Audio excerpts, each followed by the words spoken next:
ada tiga ya, pelestarian itu pelindungan, pengembangan, dan pemanfaatan. Jadi keputusannya itu harus diputuskan dulu di AMDAL.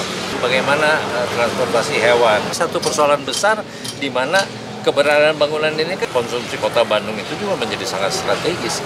Itu sesuatu yang utuh dan ini satu yang sangat otentik dan signifikan memberikan solusi yang terbaik untuk bangsa kita, untuk masyarakat Bandung.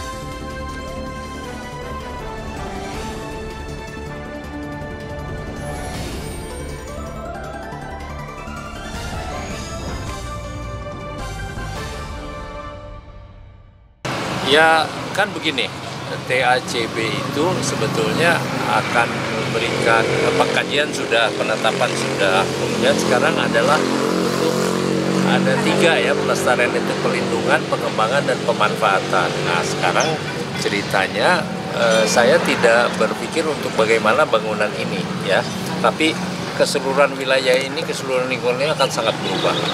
Nah itu yang kita harus pikirkan dan sebetulnya ada satu langkah yang harus dilakukan, yaitu seperti kalau kita membangun baru kan harus ada AMDAL ya. Nah tentang cagar budaya juga ada AMDAL ya, jadi bukan AMDAL lah, sejenis itu yang namanya tuh Heritage Impact Assessment. Kalau AMDAL kan Environment Impact Assessment. Jadi sebetulnya ini tuh kalau ini terintegrasi harusnya ini menjadi bagian dari AMDAL. Jadi keputusannya itu harus diputuskan dulu di AMDAL, apakah ini visible atau tidak. Jadi ini mesti berangkat dari kebutuhan dulu dan ada potensi cagar budaya di sini, terus kemudian penyelesaiannya bagaimana. Nah kalau bicara solusi, benar Pak Former tadi akan banyak sekali. Harus ada pertukaran informasi Pak ya, kemudian ada pertukaran gagasan, ada pertukaran segala macam. Termasuk tadi pertanyaan Anda yang mengatakan bagaimana transportasi hewan. Sebetulnya sejatinya orang Belanda itu menetapkan di Ciroyong itu karena transportasi hewannya lewat rel Pak. Jadi tidak usah sampai stasiun, di belakang itu ada langsung masuk ke kandang begitu. Nah kenapa itu kita tidak hidupkan lagi begitu? Jadi satu persoalan besar di mana keberadaan bangunan ini kan gara-gara ada urusannya hewan kan, harus kita pikirkan juga transportasi. Jadi mungkin ada alternatif lewat rel saja lagi. Kebetulan ini kan sebetulnya urusannya juga dengan angkutan berbasis rel kan, sebetulnya harus bisa diintegrasikan. Apalagi kalau ini judulnya adalah proyek strategis nasional, artinya juga termasuk itu juga pengangkutan hewan untuk konsumsi kota Bandung itu juga menjadi sangat strategis. Gitu. Jadi kita tidak bisa lihat bahwa selama ini transportasi hewannya lewat jalan darat ya. Kemudian bagaimana gitu pertanyaannya. Sebenarnya kita mesti mundur ke belakang. Bahwa transportasi hewan lewat itu tuh lebih aman, barangkali ya, lebih cepat, tepat waktu, dan lebih ya, dan segala macam itu kan pasti sudah dipertimbangkan.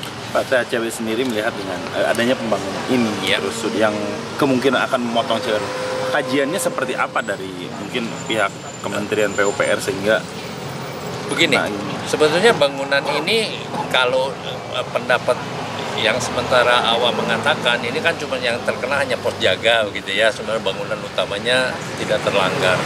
Kalau cagar budaya mengatakannya ini satu integritas Pak, sesuatu yang utuh dan ini satu yang sangat otentik dan signifikan.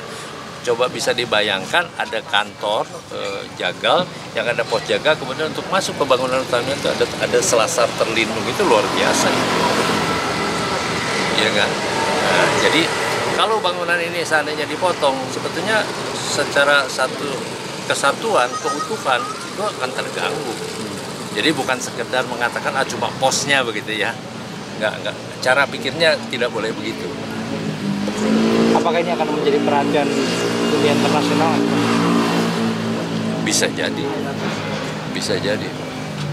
Ya tapi kalau kita bisa percaya diri memberikan solusi yang terbaik untuk bangsa kita, untuk masyarakat Bandung, untuk bangsa Indonesia, pasti dunia juga mengakui.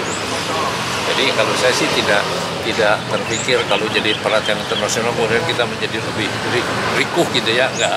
Menurut saya ada aturan internasional di UNESCO yang mengatakan bagaimana menangani bangunan cagar budaya. Kita ikutin itu aja, aturan main yang sudah diakui oleh internasional. Gitu. Sip. Oke. Dari